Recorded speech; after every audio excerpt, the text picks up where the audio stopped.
Well, it's 6 o'clock, so we'll go ahead and get started.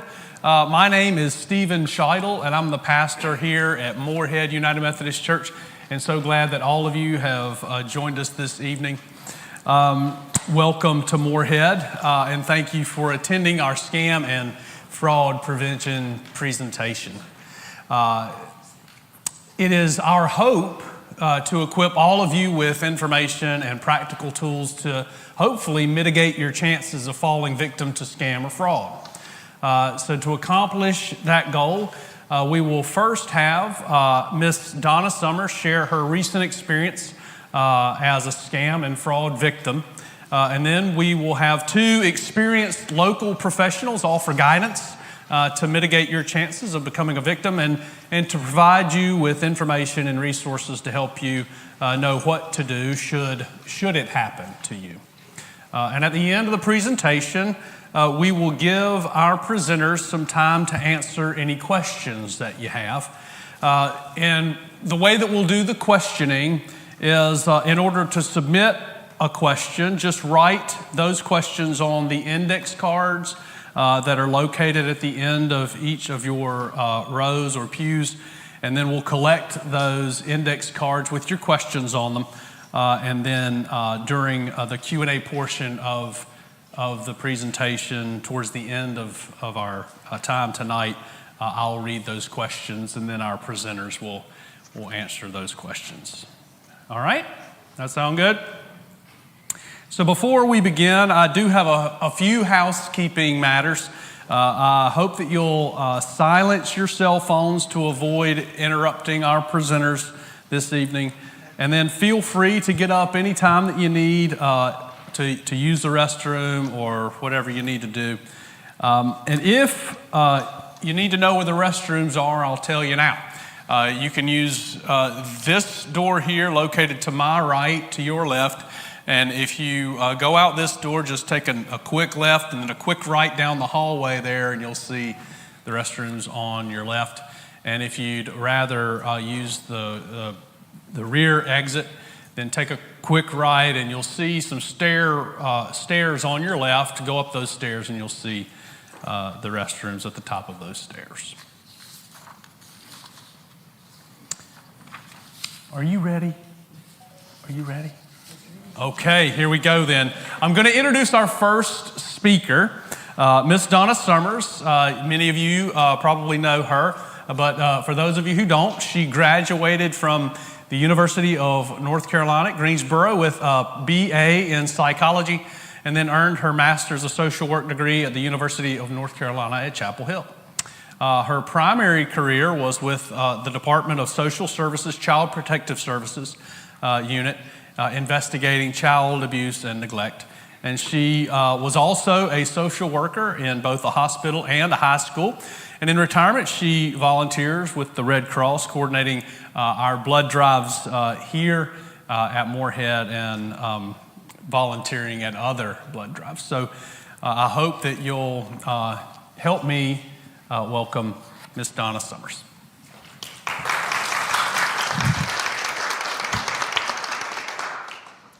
Thank you, Stephen. Good evening. I would like to thank all of you for coming out tonight to hear my personal story about what happened to me. I do have permission to use the name of the bank involved. People who know me know that I try to be careful using my devices. I check email addresses carefully. I try not to click on links that are unfamiliar to me. So many of the folks have been very surprised that I was taken in. I want to take you on a different type of journey tonight. I would like for you to travel with me back in time as much as possible to try to understand just how things happened. For example, when I say my bank accounts, think of your bank accounts.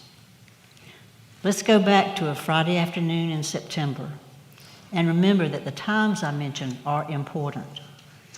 I was working on my laptop, and the dreaded blue screen shows up. I think probably all of you know about the blue screen.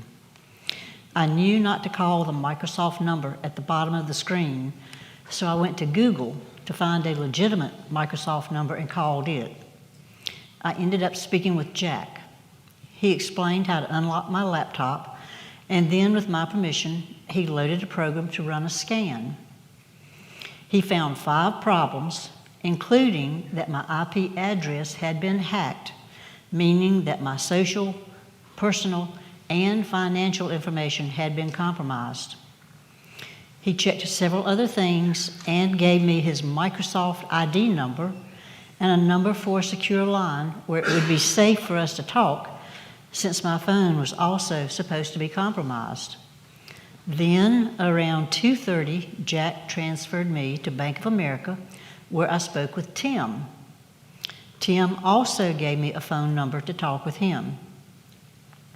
As we talked, I realized that he had access to my accounts, and he knew the correct amounts in each of them. He explained that someone had tried to withdraw a large amount from my savings, had tried to access my other accounts, and that there was a scheduled withdrawal from my savings account at 4 o'clock, that it could not be stopped because my 2-factor verification had been used.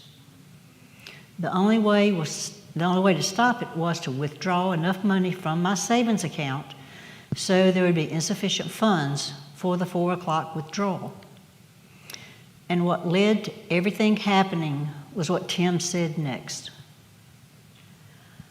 That over the past 2 weeks, 5 local branches had had similar issues at least 10 times, and that the employees of all of those Bank of America branches were being investigated. That I could not say anything to anyone because we did not know who could be trusted. At this point, there was less than 2 hours to save my money. Tim blocked my Social Security number so others could not access it, and explained that the money needed to be transferred into a secure fund within Bank of America's system that was not visible to the branches. He set up a new mask account with a bank in Colorado with a new beneficiary name, but he did use my Social Security number. For him to be able to set up this new account, I had to send him a picture of my driver's license. The alarms were definitely going off, but I felt like I had to do it. Throughout the whole conversation, Bank of America Tim kept reinforcing how crucial confidentiality and security were, and that I could not disclose anything to anyone, including my family. On the way to the bank, I had to keep my phone on, including while I was in the bank, and then after I left, to tell Tim everything that happened in the bank. I was afraid I was being scammed with all the cloak and dagger stuff that was going on, but by 4 o'clock, the large withdrawal had been stopped. My money was safe. Calls continued back and forth between Microsoft Jack and Bank of America 10 until almost 11 o'clock that night. Not being able to use any of my devices or talk to anyone that Friday night, I can't recall ever feeling so lonely and disconnected to everyone and everything. Jack kept working to try to secure the laptop from hackers. He ran more scans throughout this whole 5-day process, and they were always clear. Around 8 o'clock Friday night, Jack called to explain that my laptop's connection with the Microsoft server had been broken and that the scans had stopped. We changed power settings so the laptop would not go to sleep and it would continuously be monitored to make sure no one was trying to access it.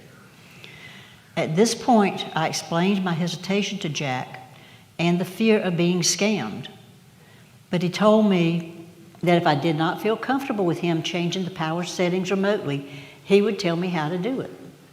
Both he and Tim were very personable, and Jack said that Microsoft was secure, that it was bad for business if it wasn't. Everything he told me at that point made me feel better and more trusting of him. On Saturday, there were several calls back and forth, and this whole situation was in my head all day long. I did allow Jack to have remote access to my laptop since I now thought he was legitimate.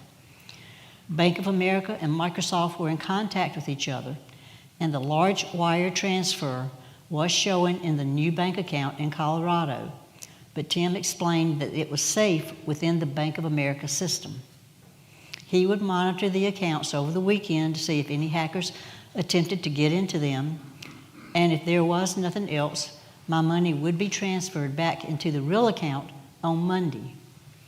By then, with security protocols installed on the laptop, hackers would be unable to access my account. Microsoft Jack told me it was safe to use my devices at that point, just not to purchase anything online or make any online payments. I was also free to talk with other people, but I could not mention anything at all about what was going on since we still did not know who could be trusted. On Monday, things changed. Jack continued to install securities on the laptop and running scans.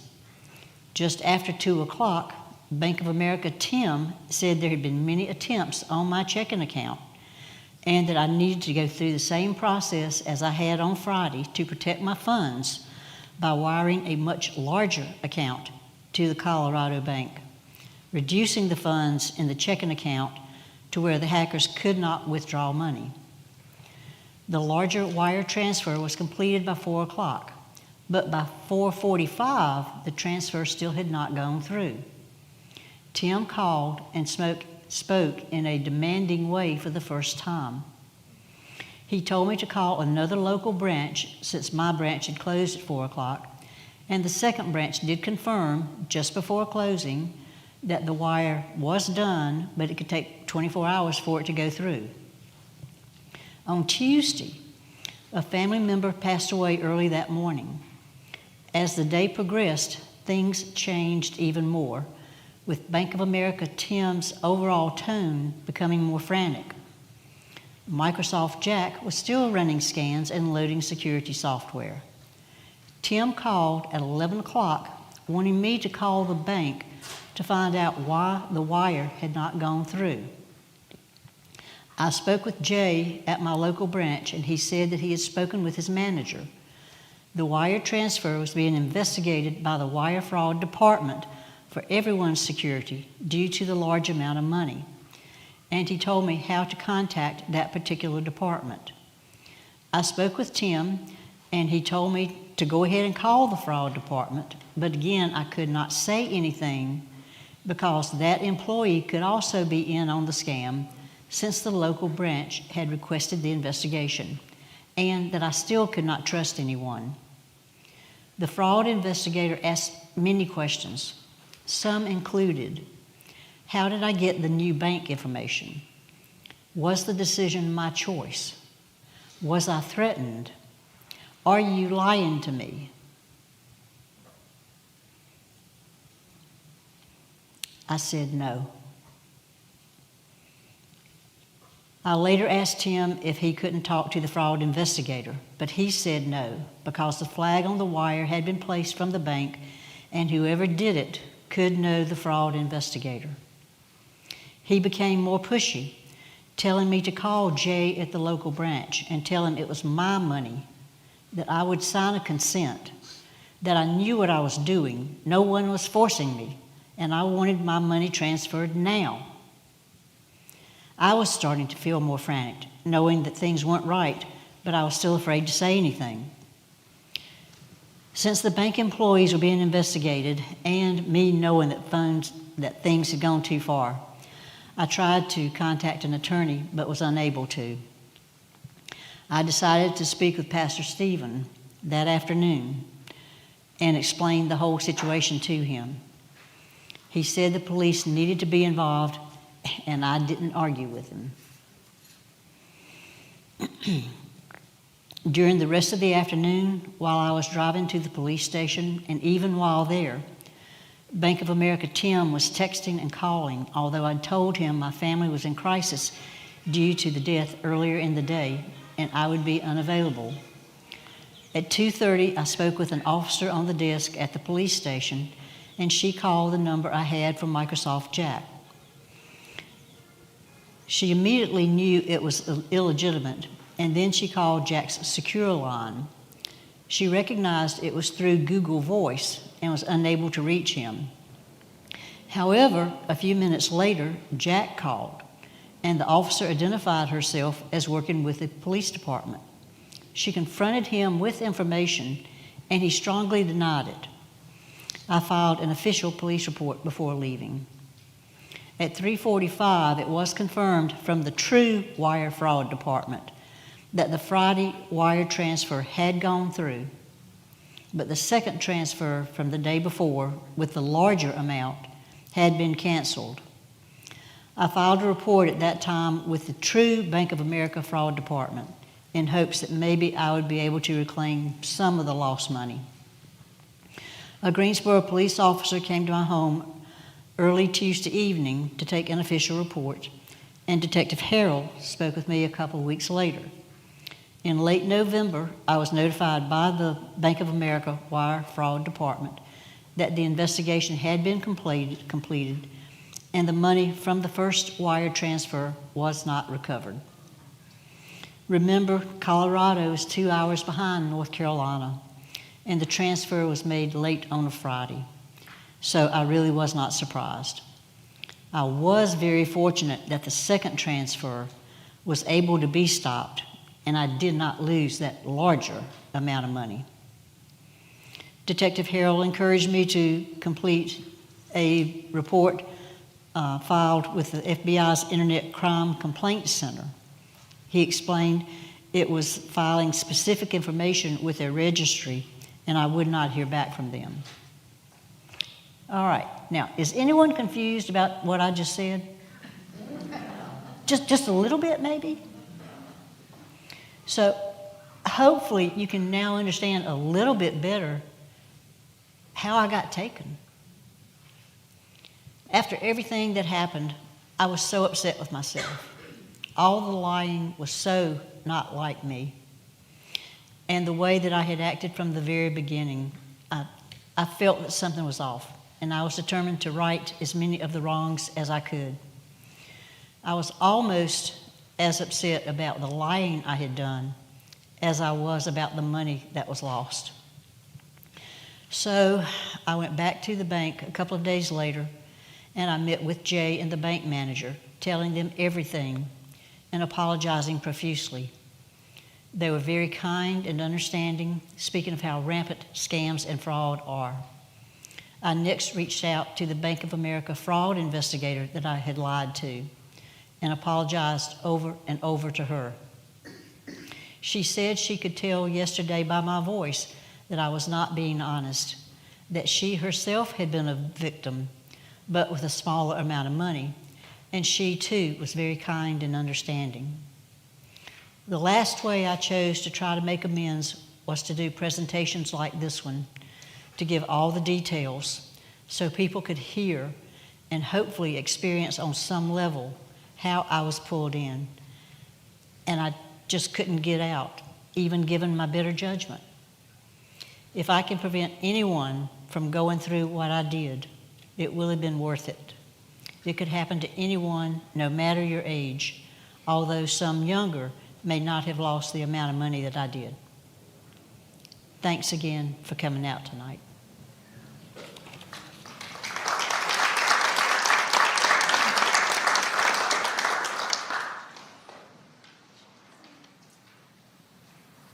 Thank you so much, Ms. Donna. That's I really appreciate your honesty and your and your candid telling of that story. That's not an easy thing to do, is to admit something like that. But that proves that you're sincere about your desire to prevent that from happening to others. So thank you again for sharing. Okay, at this point, and she did a great job of telling the story and helping us to understand in a clear and concise way how this could happen to anyone. So even though we're clear about what happened, at this point you may have questions. So I hope that you'll take those index cards and write your questions down while they're fresh in your mind, and then we'll collect those at the end of the final presentation and then ask those questions on your behalf. Now I'd like to introduce Detective Joseph Harrell. He's a detective with the Greensboro Police Department's Financial Crimes Unit. He's been with the Greensboro Police Department for 13 years. 5 of the last years have specifically been in the Financial Crimes Unit. He obtained an undergraduate degree in criminal justice from Appalachian State University. He has also been certified as a fraud examiner for 10 years. Detective Joseph Harrell specializes in financial crimes with large dollar losses in cases with computer and cyber nexus. So if you will please help me welcome Detective Joseph Harrell. Thank you.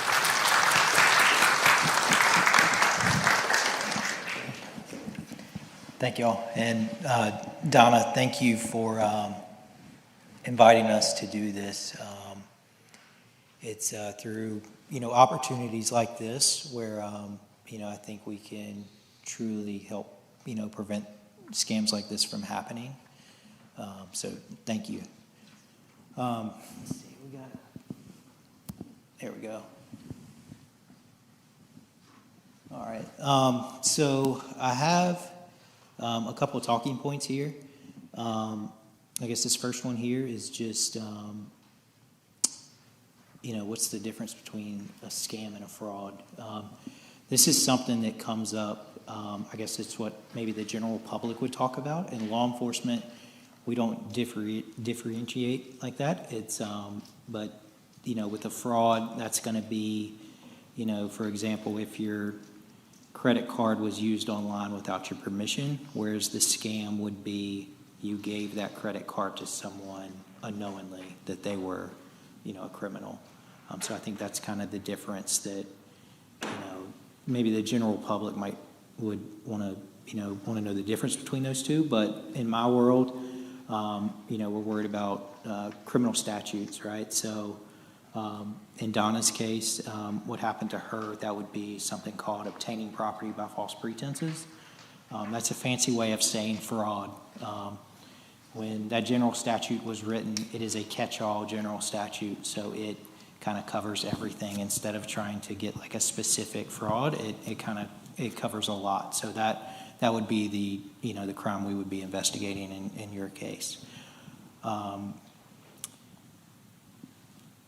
one here. It says, who are victims of scams and frauds?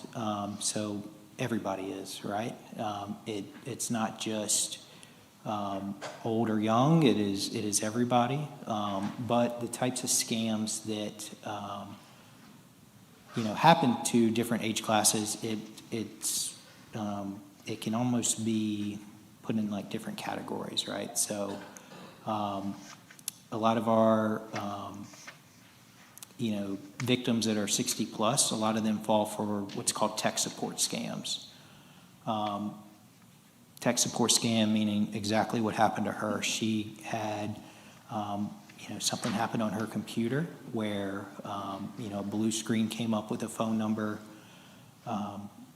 called the phone number or looked at the phone number online and went down this pathway of going from the scam. But my PowerPoint's not really clicking here. I don't know if y'all were able to click it for me. And if it doesn't work, it's okay. It's a bunch of small numbers, and it would probably be really hard to read anyways. What I had was, it's the crime stats from ic3.gov, which is what Donna filed with the FBI. ic3.gov is a database. It's a searchable database, but what it does is it helps the FBI tie cases together. So while, Donna's case might be small and like the total loss of, the whole United States, if we can connect her cases to 30 other victims based off of some of the details, it might make it a lot bigger case. So that's kind of what that database is used for. But they also keep up with crime trends, and they put out these reports every year. And that's what's on here. And of course, it's way too small.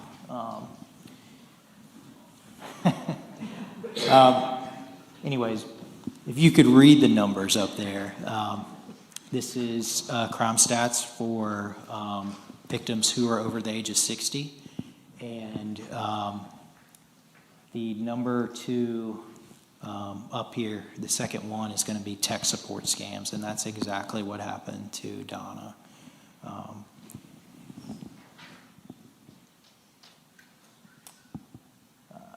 Yep, and this is just a dollar loss. That's almost $1 billion in 2024. And that jumped up, that more than doubled from the year before. It was around $500,000 or $500 million, but now it's almost $1 billion. So it's pretty much doubled in a year.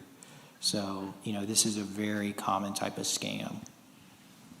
And the kind of the unfortunate thing about this is a lot of the suspects in these cases are all overseas. So, unfortunately, the police department's not going to fly me to India to go, kick down people's doors there and arrest them.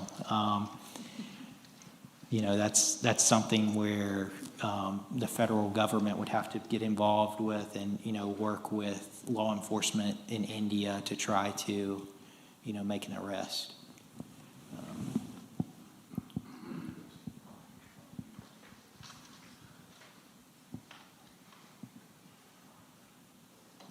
Same thing, it's all tech support.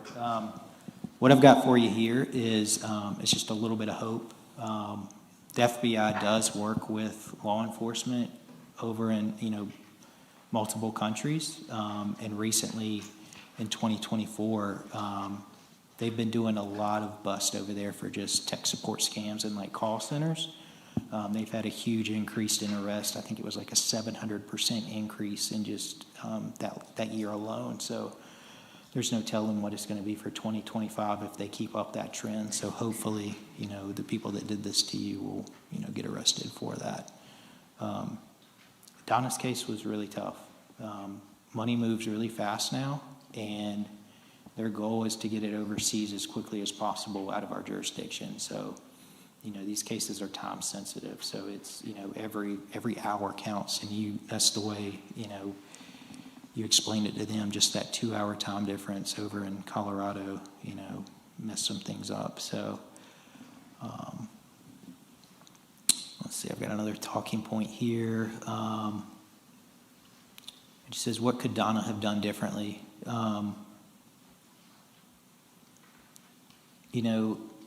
There's some banks now, they have something called a trusted contact, where all it is usually a family member that the bank can call if there's a suspicious transaction on that person's account. It's just unusual, right? So, a wire transfer, when typically they don't make a wire transfer at all. Could you speak a little louder, please? Oh, I'm sorry. Speak a little louder. Oh, I apologize. So just having a trusted contact, whether that's family, close friend, somebody that you can, bounce ideas off of, or, let them know whenever you do have, just something that just doesn't seem out of place. Donna, we haven't talked about this, but I imagine like wire transfers or something you don't do every week. Is that right? That was the first one. The first one, right? So just, having somebody that you really trust, not necessarily telling them all your personal finances, but, just saying, hey, does this sound right? And that's something the scammers tried to prevent her from doing. They told her she couldn't tell anybody. She wasn't allowed to tell anyone. She couldn't even trust the bank. So they tried to isolate her to prevent that. So I think it would always be okay just to have somebody that you could, close to you, that you could, ask them these type of things. And my family was out of town. Right. Couldn't use the phone. family was out of town and she couldn't use the phone. So, that's tough. They got you right at the right time,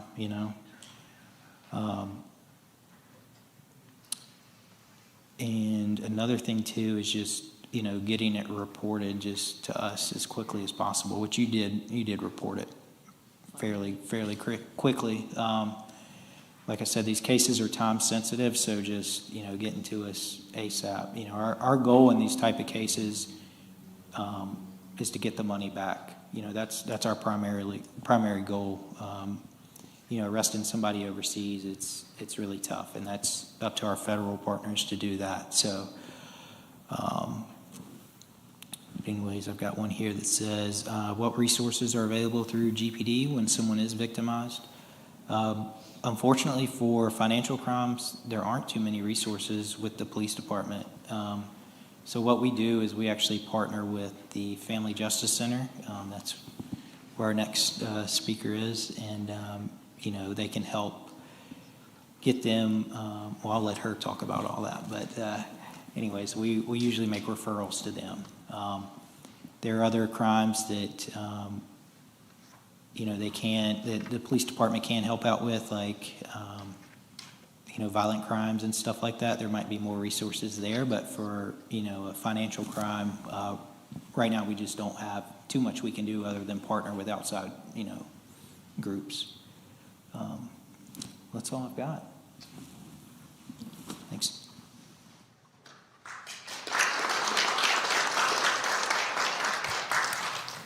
Thank you so much, Detective.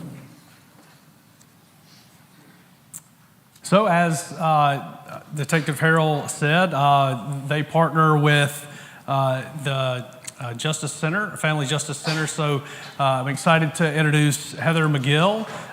She is the Elder Justice Specialist Coordinator at the Guilford County Family Justice Center. Heather has been instrumental in growing Guilford County's coordinated community responses to the abuse, neglect, and financial exploitation of older and disabled adults since 2019.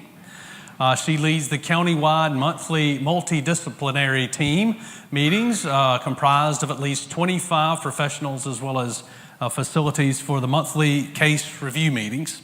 Heather coordinates with Elder Justice Committee partners to provide comprehensive care and support to victims of elder abuse and exploitation.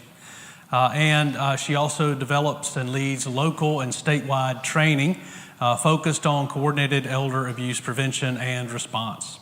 Heather has experience working with specific populations, including individuals experiencing homelessness, older adults, and adults with intellectual and developmental disabilities. Heather received her master's in gerontology from the University of North Carolina at Greensboro. So if you'll help me welcome Heather McGill.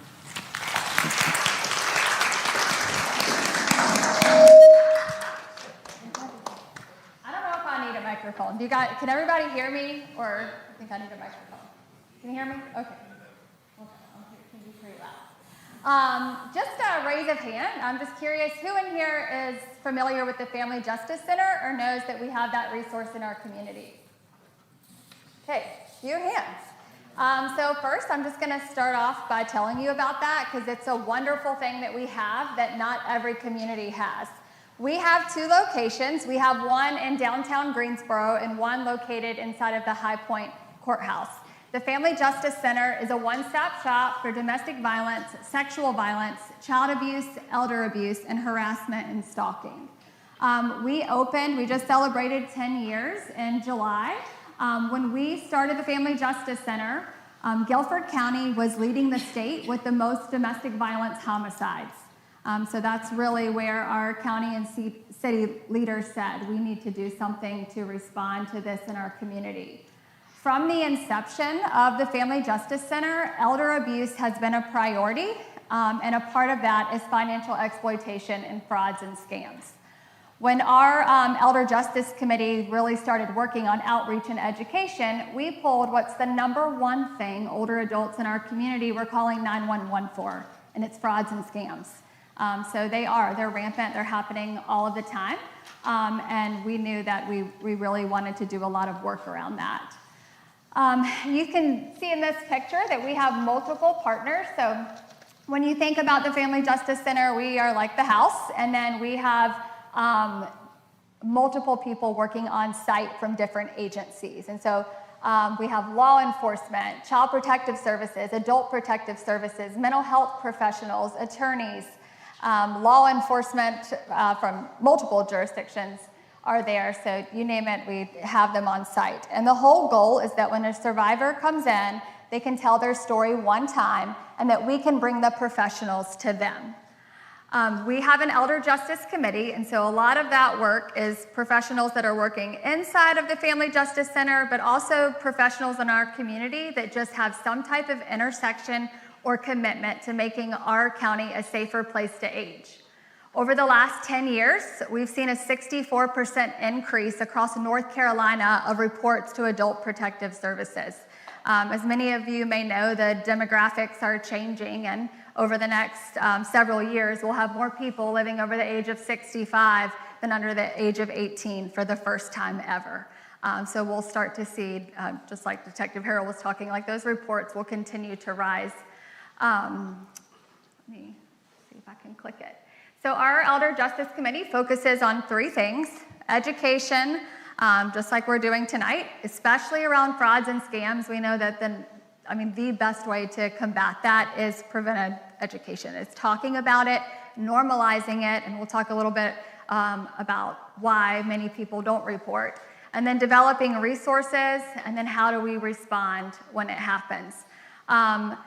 With elder abuse, it's very broad, and so I will say financial exploitation, oftentimes we don't see that as a violent crime, but it is truly a violent crime. I have had multiple people that I work with that after they've worked their entire lives and their entire savings is gone, I've had people sell cars, sell homes, lose everything in a scam, and the result of that is just like a violent crime. Very little hope. I've had clients disclose that they're ready to take their life after, giving up all of their assets, which again is why it's so important to talk about it. We know that anyone can be a victim of a scam. We were recently, several months ago, Detective Harrell and I were actually at a long-term care community, but one of the staff, who was a very young girl, she was probably 20, 21, walked up and said that she had been scammed out of all of her money. And so the scammers do target everyone. We see those in college being scammed. The difference is, and just like Donna was talking about, is that older adults tend to have more assets, and so more time to build things. And so we see those larger numbers, which is why we do tend to talk about it more, and we really want to get the word out there. So why are older adults targeted? Financial resources. There's just more of it. Those that are working and have worked a long time tend to have a little bit more money than the college student at UNCG or A&T that has $20 in their pocket and needs to ask mom and dad for some more money. It was also a generation that was built on manners and trust, and things look a lot different nowadays. There was a time when people would say they're going to do something and they would shake your hand and they'd come back and do it, and that tends to just not be how it is now. We know that older adults are less likely to report fraud and that there can be health limitations. So understanding why people don't reach out for help, and this is truly folks of all ages, the number one reason is embarrassment and shame. I always think about the amount of reports that come in, and when you see someone's entire life savings gone, you're like, how is this not on every single billboard? How every single night are we not talking about this on the news? It's such a big issue. But I think people don't realize how often it's happening. Research tells us that only 5% of people report. So I don't even think that we truly know how big of a problem it is. Isolation, and which Donna talked about, that's with any type of abuse, and we see it with financial exploitation. It really peaked during COVID. Violence of any kind thrives behind closed doors, and when someone is isolated or someone's told not to talk to someone, we tend to see it go rampant. denial and doubt, like this can't be happening to me. And when I was hearing your story, I heard a little bit about like you had the kind of that gut feeling, but it's like, no, I have to do this. I've already went this far with this. In cases where it may be someone that we care about, because although tonight we're talking about those that call us on the phone that we don't know, it is important to recognize that frauds, scams, financial exploitation can often happen by someone that we care about and love, and that's very common. At the Family Justice Center, those that are walking through the doors are oftentimes it is somebody that they care about or that they love that's taking advantage of them. So that unconditional love, fear of if I report what's going to happen. I've had several clients that I've worked with that after they were on the phone with the scammers for a while, the scammers started to threaten them. And so like that fear of if I call the police, they're gonna hurt me. And we've seen more cases of people coming in person to like pick up packages and things like that, which is really scary. You may be talking to someone across the state or in another country, but yet they're utilizing people here to show up at your home to pick up gold bars or money or wire transfers or cash in a book. A lack of resources, so just people not knowing there's folks in the community that can help. And then that concern for what if I lose my economic autonomy. When we go out and we do a lot of talks around frauds and scams, at the end, it's amazing how many people will come up and start talking about, for the first time, this happened to me. And when asked about, did you ever report it? I've heard a lot of, no, I didn't want my children to know, or I didn't want anybody to know because I was afraid that they were gonna have to take over my finances, or they were gonna make me move where they are. And then that hope for change, and that's very true when it's someone that we care about. So just some potential signs that someone you know is being scammed or abused, that isolation or withdrawal, especially if it's very sudden, all of a sudden, that's someone that used to always go to coffee on Wednesday mornings and now they're not doing that. Unpaid bills or concerns about money, if someone's expressing that has never expressed that before. And then anxiety or fear, I can't even read these. New friendships or partners, receiving a high number of phone calls or mail. Scammers love to share information with each other. They love to sell information, those that have already given money. And so if someone's starting to receive a ton of calls, if you're at someone's house or if it's a family member and all of a sudden the calls are out of control, that may be a sign that they've been communicating with the scammer. Not having a recollection of a financial transaction, just some questions around that. And then, of course, it can always be contractors or someone doing poor work on your home. So if someone does disclose that they have been involved in a fraud or scam, or they come to you, we know it's very unlikely that someone has reported or that they want to talk about it because of that embarrassment or shame.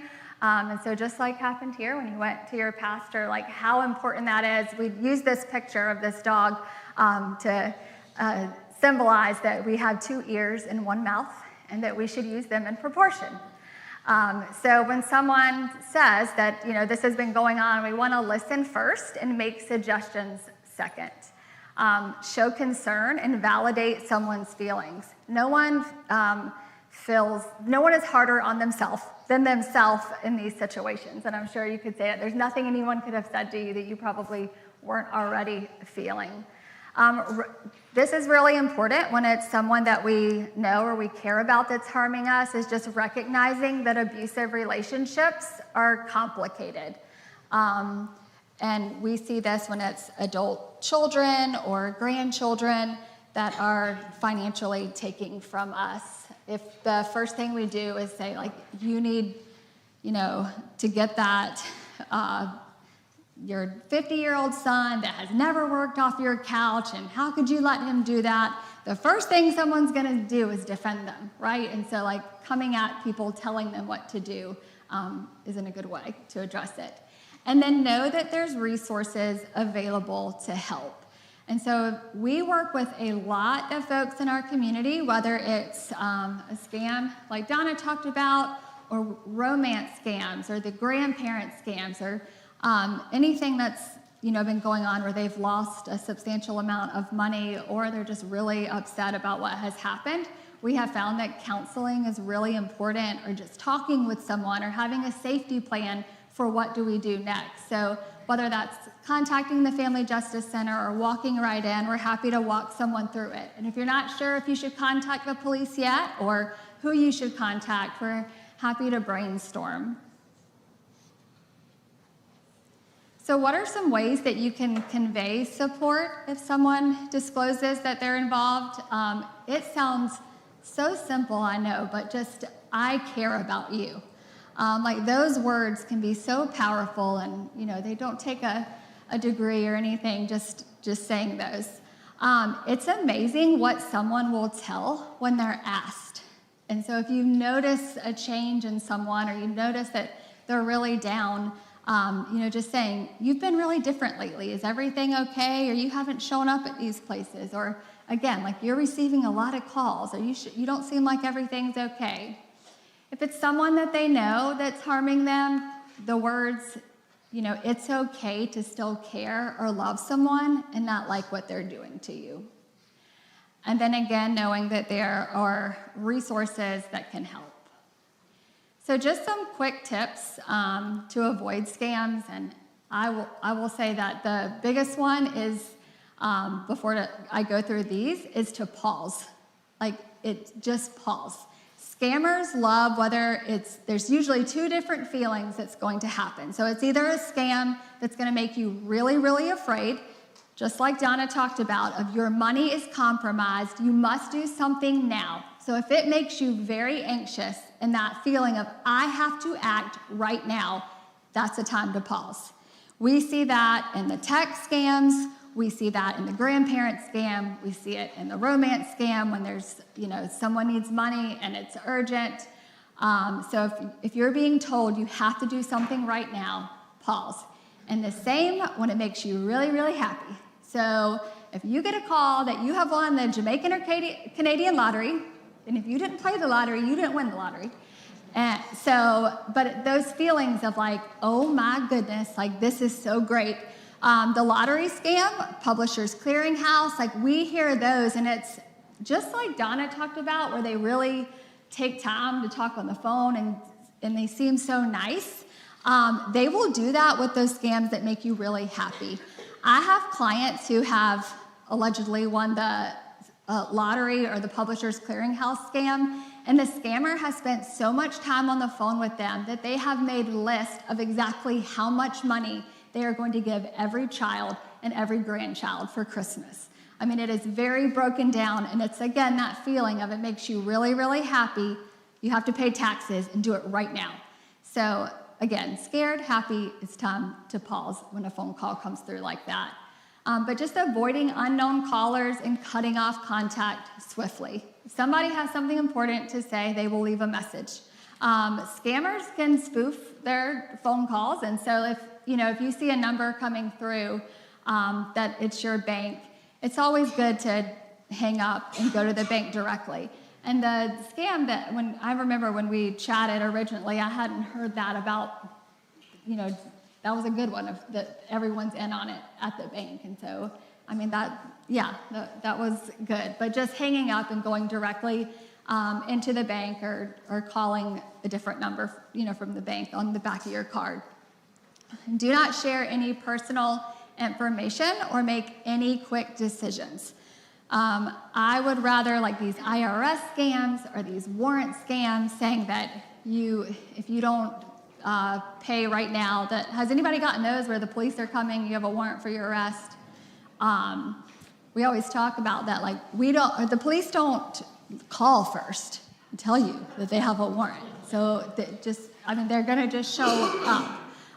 So those that are, again, trying to make you really scared, it's time to pause. I would rather talk to law enforcement in person, or I would rather be late on a bill than someone have access to all of my money. And then make sure that if something does happen, that you report a scam and that you reach out to someone that you trust. So this is just some important contact information, and I have my card as well if anyone needed me to send this to you, but You can always contact the Family Justice Center if you have questions.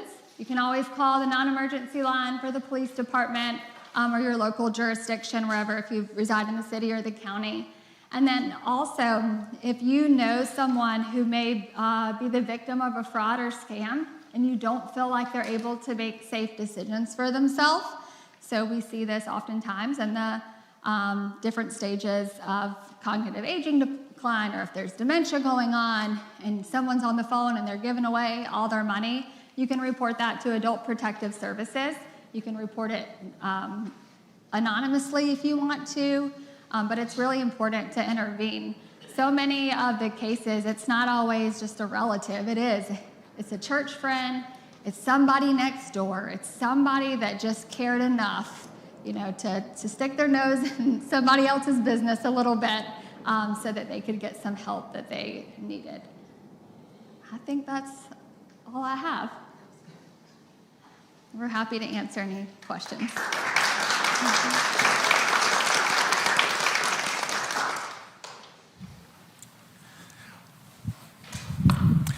Thank you again. Wonderful presentation, and I've learned a lot.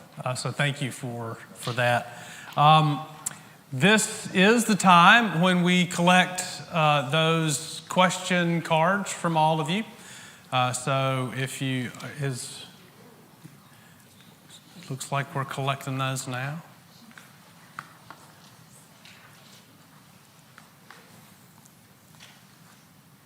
And I have a feeling I'm going to be good at reading your handwriting no matter how bad it is, because I have the world's worst handwriting. So that might make me an exceptionally gifted person at reading bad handwriting. So we'll try this.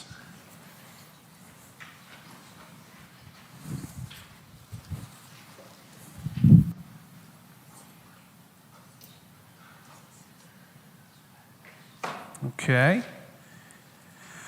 So I'm just going to direct these questions to all of you, and all of you will probably guess who it's directed to, or who might be the best person to answer these questions. So this probably goes to you, Ms. Donna. What could, or maybe to any of you, what could have been done differently to prevent this?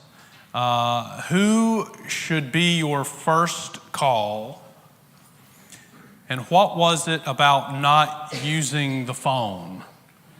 Okay, so those are good questions. I think a couple of those were questions that I had, so thank you for. So what could have been done differently to prevent this?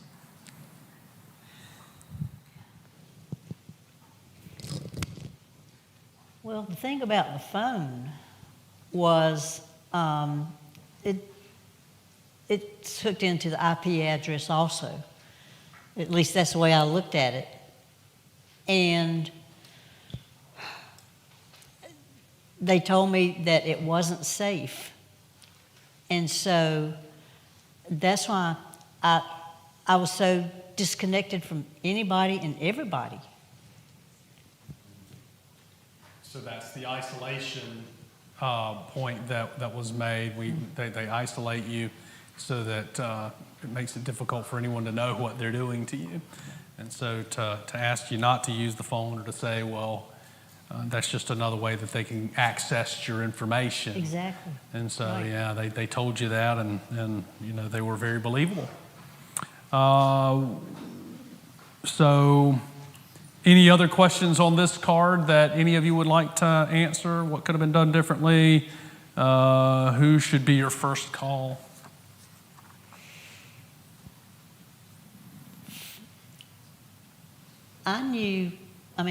I had this gut feeling that I spoke of at the very beginning of it.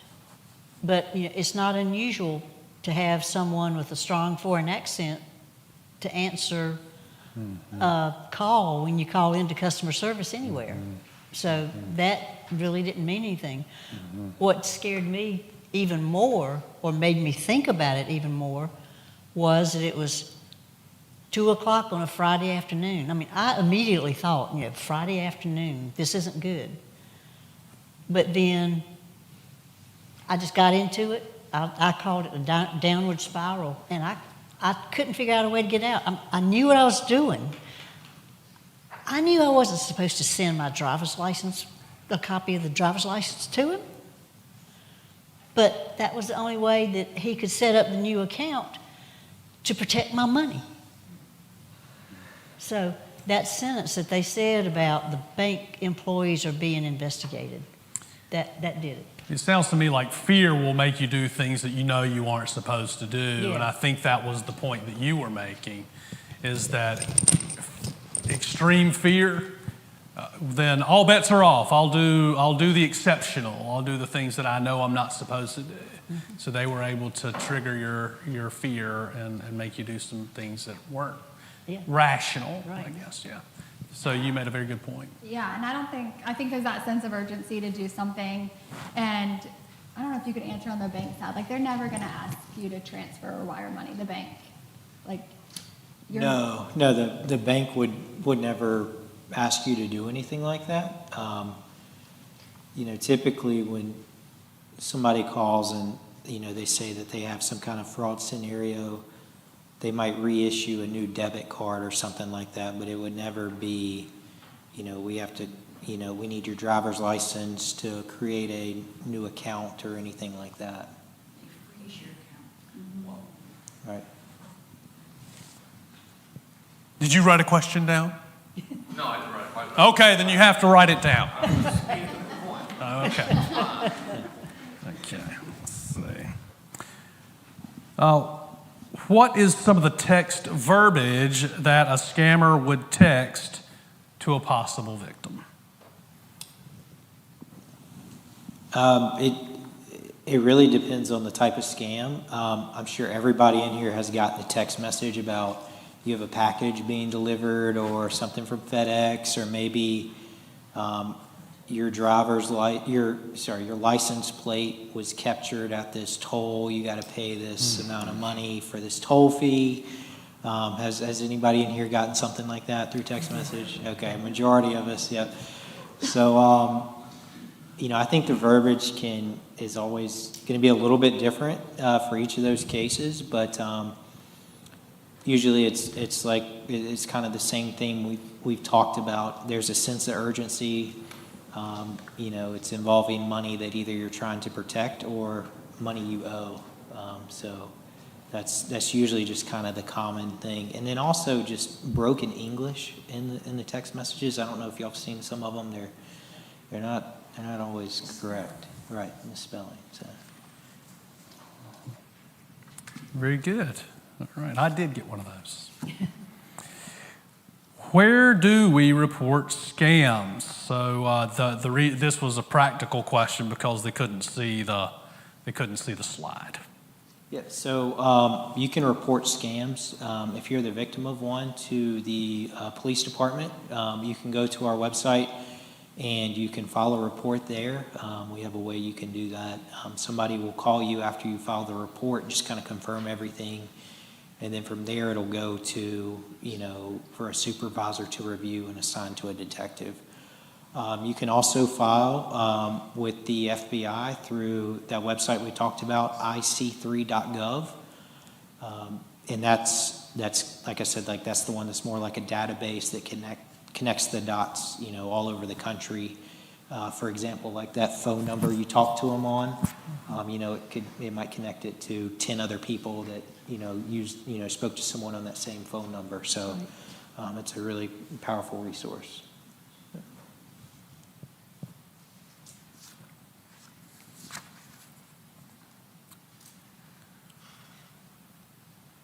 When purchasing something over the computer, is it safe to use a credit card, or should we use something like PayPal? I think just personally, I think credit card would be a safer route as opposed to maybe a debit card, right? Because, if something happens with your debit card, your money's actually gone, whereas with credit cards, a lot of times they just write it off and it comes off the balance. It's not actually your cash. So I would always suggest using a credit card for sure. So. Okay. How can we tell if someone is legitimate? Or a legitimate phone number. That's a full-time job. Yeah, it's so much harder now with the way technology is. Heather talked on it briefly, but there's technology now where scammers can, make a family member's phone number pop up on your phone. So you might think it's a phone call from your daughter, and she might be asking for bail money because she just got arrested, and that's kind of the grandparent scam that Heather was talking about. It's really hard, and one of the things we do is we suggest families have almost like a family password or like a family code, where you might be able to ask that person, hey, if you're unsure if somebody is real, and they're, in your inner circle, you can ask them, for that password and, hopefully be able to figure it out. As far as getting a phone call from the bank or something like that and trying to verify if they're real, I would recommend just going in person to a local branch. I think that's the easiest and safest way to do it, and just verify it, in person.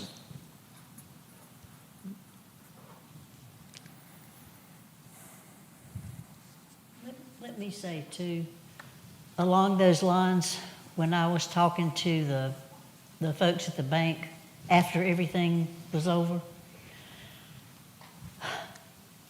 they talked about how often they deal with fraud and scams.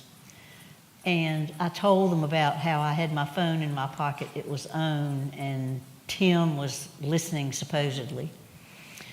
And they said that one of the things they are considering, and I really hope they do it, is to ask customers when they come into the separate offices, when you come into the office, would you please lay your phone on the desk?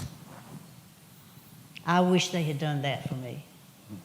And so I'm hoping that might be one change that they will do, because they are looking at how they can help prevent it on their end too.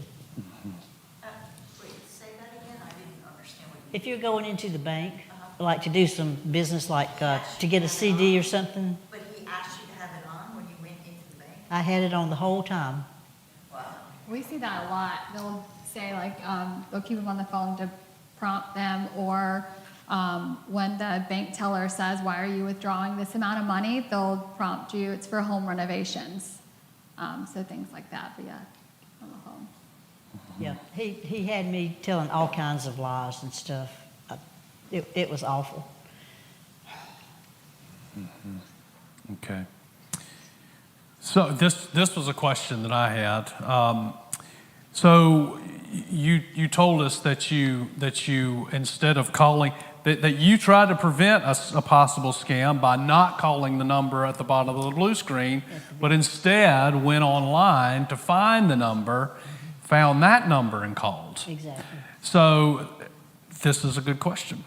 When you call a number that you find on Google, how do you know whether or not it's a legitimate number?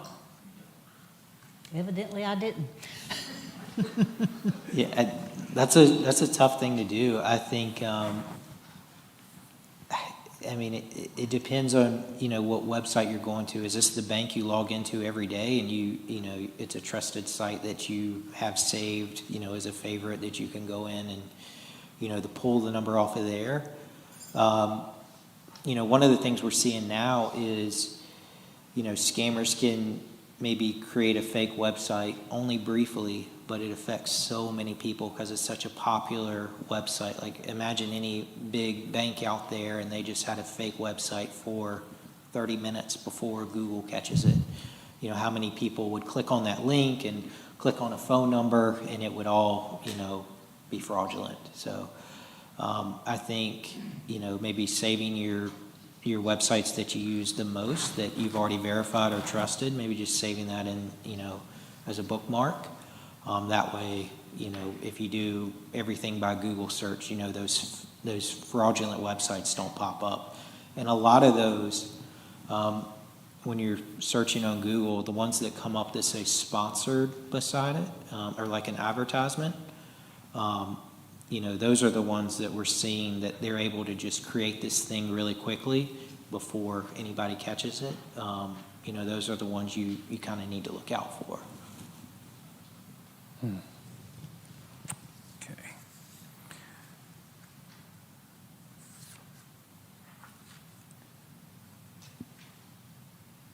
What do you do if your business Facebook page is hacked and Meta is running They're running the funds through it. funds through your page, but it isn't you? So it sounds like that's happening to you. And is there a company out there that might be able to help? Is there such a thing as the dark web? And if yes, how do you find out if your information is on it? So a couple different questions, it sounds to me like. Okay. So, And we can talk about this afterwards if you want to, but I can just kind of touch on a little bit.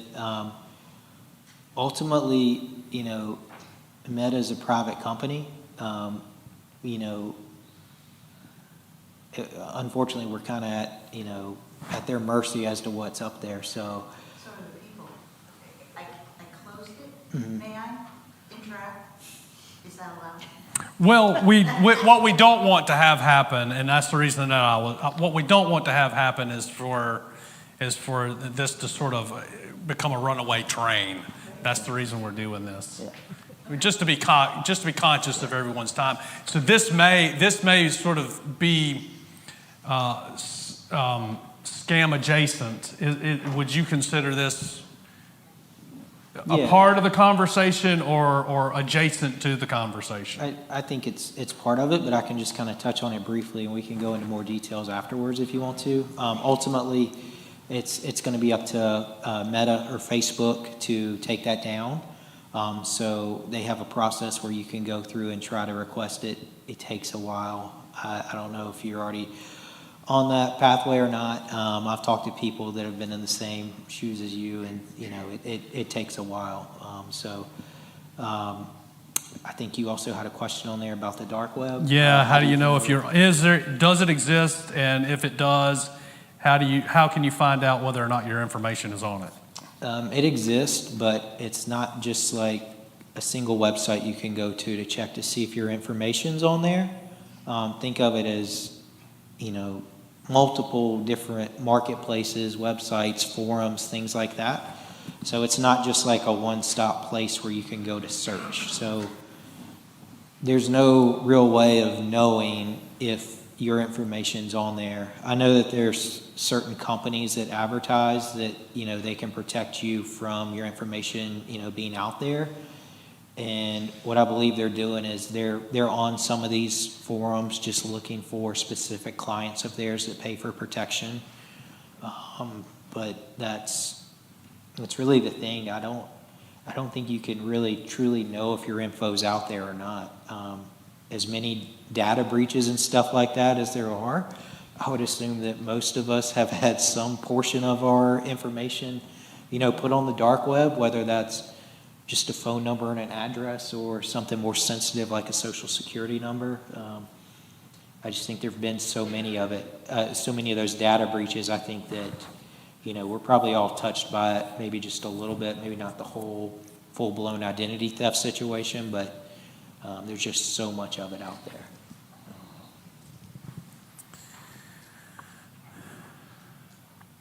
Okay, and the final question on the cards is anything done to reduce Google search results from showing nefarious sites at the top? So it sounds to me like some of these nefarious sites sort of show up at the top of the Google search, and they want to know if anything's being done to reduce that.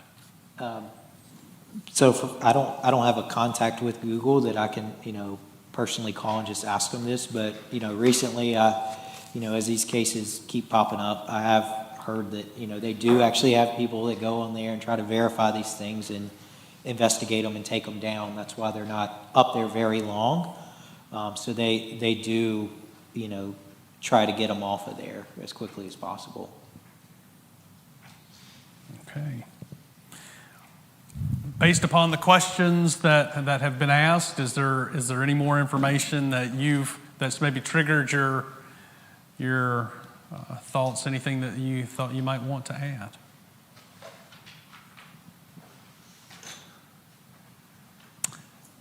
Well, if not, then I want to thank all of our presenters again. Donna, for sharing your story. Detective Joseph Harrell, for your presentation and answering these questions, and Heather McGill for making us aware of your organization and all that you do. I think that's a very helpful resource for us, so thank you. I hope you'll give them all a hand.